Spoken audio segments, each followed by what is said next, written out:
నమస్తే.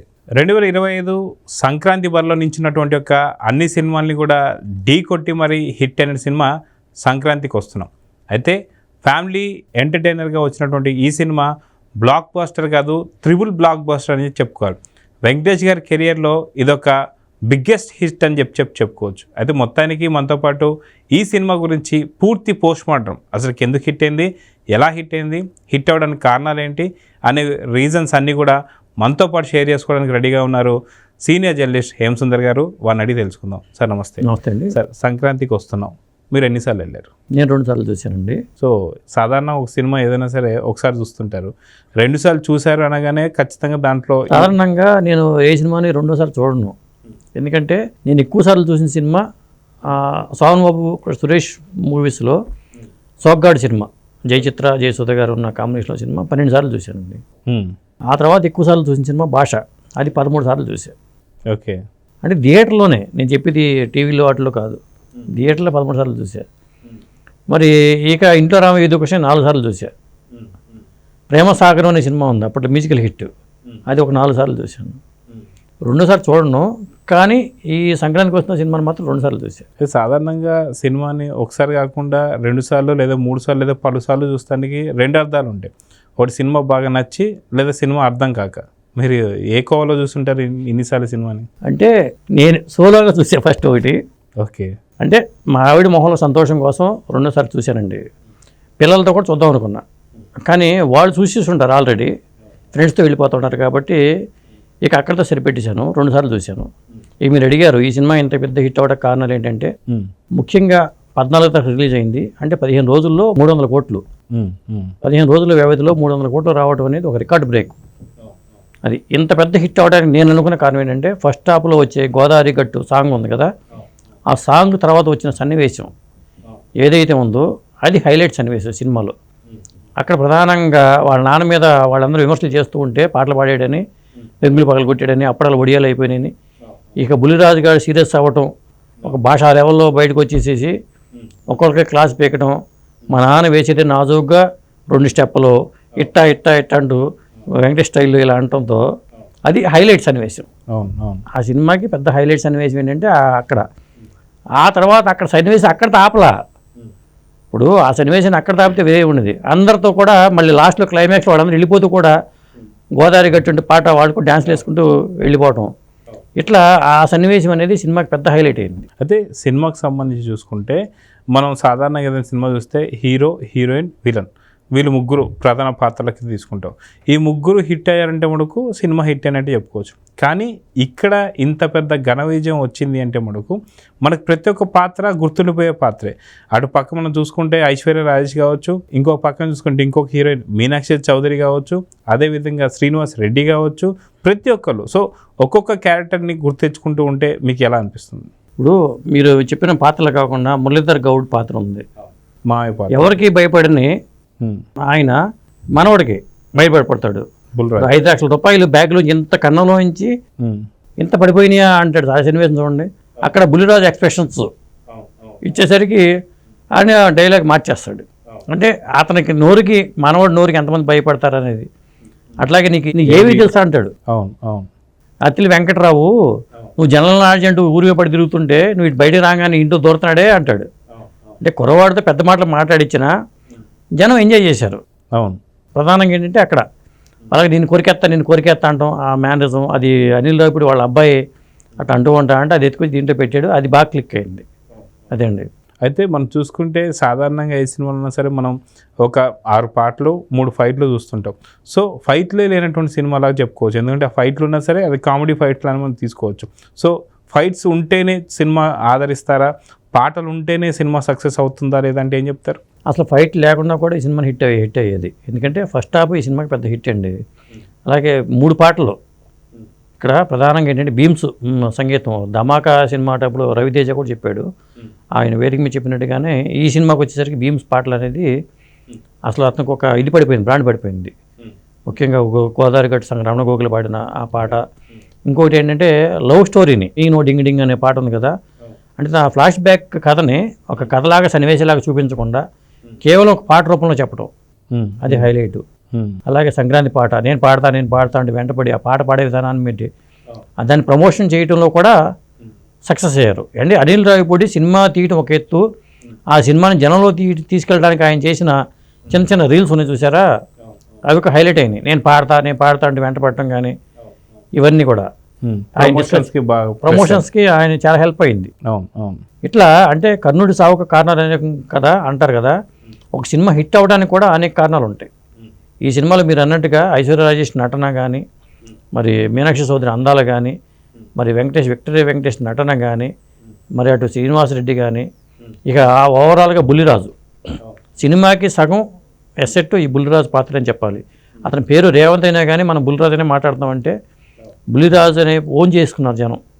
అతను ఇప్పుడు ప్రమోషన్స్లో ఈవెంట్లు బయట తీసుకెళ్తున్నా కానీ ఆ స్టేజ్ ఎక్కుతుంటే విక్టరీ వెంకటేష్ స్టేజ్ మీదకి వెళ్తే కేరింతలు రావాలి, కానీ బుల్లిరాజు వేదిక మీదకి రాగానే జనం కేరింతలు కొడుతున్నారంటే ఆ బుల్లిరాజు అనేవాడు ఎంత దగ్గర అయ్యాడు ఒక సినిమాతోనే. అది అయితే మనం చూసుకుంటే పోలీస్ పాత్రలు పోషించినటువంటి ఒక సాయి కుమార్ గారు కావచ్చు, లేదా అనిమల్తో ఫేమస్ అయినటువంటి వారు ఎప్పుడు కూడా ఆయన సాయి కుమార్ని పీలగొంతు అన్నట్టు మాట్లాడుతున్నటువంటి సన్నివేశం కూడా చూస్తుంటారు. సో వీళ్ళిద్దరు కాంబినేషన్ ఎలా ఉంది? అది కూడా పీలగొంతు అంటే అసలు గొంతు ఏంటనేది మనకి సాయి కుమార్ గొంతు మనకు తెలిసిందే. దాంతో ఆయన అసలు విశ్వరూపం చూపించేసరికి ఈయన బెంబేలు ఎత్తిపోతాడు.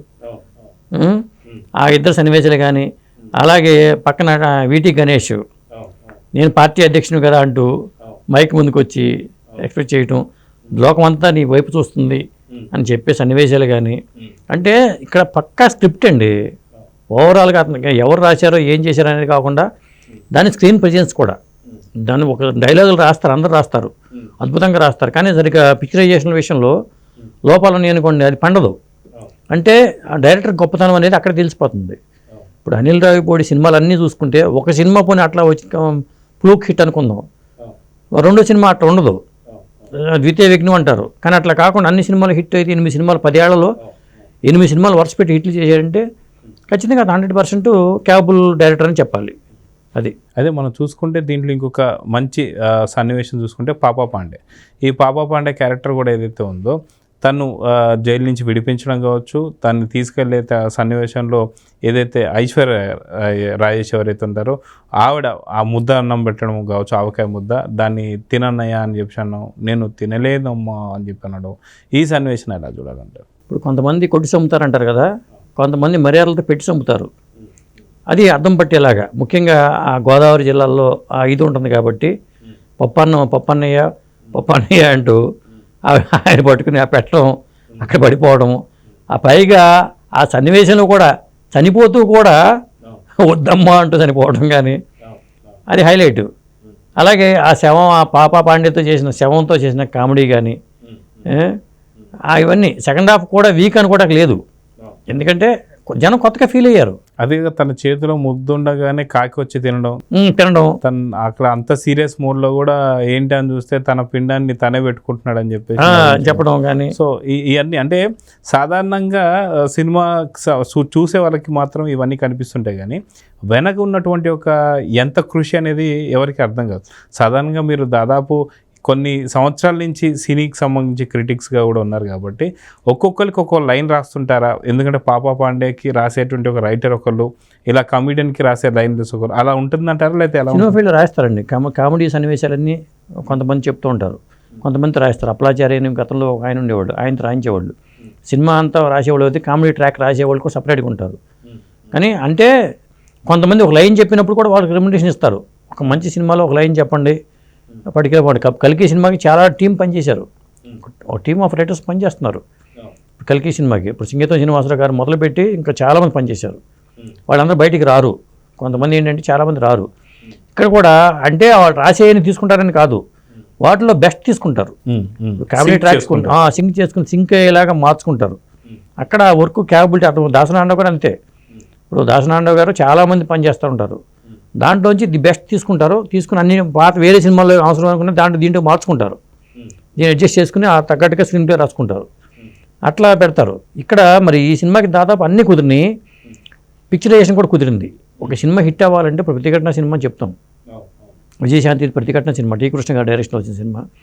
ఆ సినిమాలో ప్రతి పాత్ర ఒక హైలైట్, ఎందుకంటే సుత్తివేలు పాత్ర ఒక హైలైట్, కోడి శ్రీనివాసరావు పాత్ర ఒక హైలైట్, చరణ్ రాజు పాత్ర ఒక హైలైట్, విజయశాంతి పాత్ర అద్భుతం. పాటలు ఇప్పుడు ఆ విజయశాంతితో కాలేజీలో వచ్చిన పాడే పాట కానీ అది అప్పట్లో 7 నిమిషాలు వేసేవాళ్ళు. ఎందుకంటే అంత స్క్రీన్ ప్లే పక్కాగా రాసుకుని, ఇప్పుడు టీ కృష్ణ గారు చేసింది 6 సినిమాలు అయినా కానీ 6 అద్భుతమైన హిట్లు. రేపటి పౌరులు కానీ, మరి నేటి భారతం కానీ, దేశంలో దొంగలు పడ్డారు కానీ అద్భుతమైన సినిమాలు చేశాడు. 6 సినిమాలు 6 హిట్లు చేశాడు వరుస పెట్టి. మరి అదే అండి డైరెక్టర్ గొప్పతనం అంటే అట్లా ఉంటుంది. ఆ ప్రతిఘటనలో అన్ని పాత్రలు ఎంత ఇదైనాయో ఈ సంక్రాంతికి ఉత్సవంలో కూడా ప్రతి పాత్ర ఒక హైలైట్ అయింది. ఎవరిని తక్కువ చేయలే. ఇప్పుడు ఇప్పుడు అల్లుడిని పక్కన పడుకోబెట్టుకుని మధ్యలో మామ పడుకోబెట్టే సన్నివేశం, మరి ఆ కిటికీ పడిపోయే సన్నివేశంలో మురళీధర్ గౌడ్కు నటన కూడా ఎలివేట్ అయింది. సాధారణంగా కొన్ని పాత్రల్ని మనం విస్మరించేస్తారు. వీళ్ళ దగ్గర కామెడీ పడుతుంది కదా, వీళ్ళు మనం పట్టించుకుని అక్కర్లేదు అనుకుంటారు. కానీ ఇక్కడ అట్లా కాదు. ప్రతి పాత్రకి శ్రీనివాసరెడ్డిని పాత్రని చక్కగా ఉపయోగించుకున్నారు, వీటి గణేష్ని ఉపయోగించుకున్నారు. ఇంకా నరేష్ని సరిగ్గా ఉపయోగించుకోలేదు అనిపించింది ఆయన స్థాయిలో చెప్పాలంటే. ముఖ్యమంత్రి హోదాలో ఇంకా నరేష్ని సరిగ్గా ఉపయోగించుకుంటే ఇంకా ఒక రేంజ్లో ఉండేది. ఒక పక్క నరేష్ అయితే మనకు ఇంకో పక్క అవసరాలు శ్రీనివాస్ కూడా అంతగా మెప్పించారు. వాళ్ళిద్దరు ఆ 2 పాత్రలు నిజంగా చెప్పాలంటే వాళ్ళిద్దరు మంచి టైమింగ్ ఉన్న ఆర్టిస్టులు. కానీ వాళ్ళు అక్కడ వచ్చేసరికి కొద్దిగా జరిగింది. ఇంకోటి ఏంటంటే అసలు బుల్రాజు పాత్ర కూడా సెకండ్ హాఫ్లో కూడా పెట్టుంటే ఇంకా సినిమా ఇంకా ఓ రేంజ్లో ఉండేది, ఇంకో 100 కోట్లు కొట్టేసేది. బుల్రాజు పాత్ర నీకు ఎందుకంటే తగ్గించడం కావాలని తగ్గించినట్టుగా అనిపించింది నాకు. మ్యాక్సిమం ఉపయోగించుకోవాలా. మీరు ఆ సన్నివేశాల దగ్గరికి వచ్చిన తర్వాత సెకండ్ హాఫ్లో బుల్లిరాజు పాత్రని తేల్చేశారు. సో మొత్తానికి దాదాపు ఏదైతే 15 రోజుల్లో 300 కోట్లు, ఇది విక్టరీ వెంకటేష్ గారి యొక్క కెరియర్లో పెద్ద మైల్ స్టోన్గా చూడొచ్చు అంటారంటే ఏం చెప్తారు? ఖచ్చితంగా. ఇప్పుడు 15 రోజుల్లో 300 కోట్లు కొలగట్టాడు కాబట్టి 15 రోజుల్లో 15 కోట్లు రెమ్యునరేషన్ కూడా 15 కోట్లు పెరిగిపోయిందనే చెప్తున్నారు. ఇప్పుడు 10 కోట్ల రెమ్యునరేషన్ నుంచి ఒకసారిగా 15 కోట్లు పెంచేశారు అంటున్నారు.